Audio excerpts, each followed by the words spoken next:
Esta peça tem como tema batalha espiritual. Em Efésios capítulo 6, versículo 11, a Bíblia diz que a nossa luta não é contra a carne nem contra o sangue, mas é contra as hóstias infernais, contra as legiões.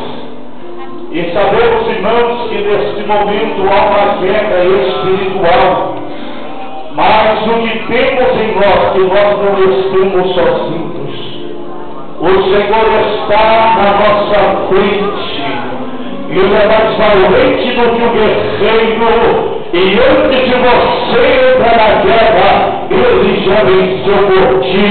Só entre nesta noite para tomar os despojos e levantar a bandeira da vitória para a glória do Senhor nesta noite. Olhe para o teu irmão e diga para ele: nós estamos em guerra.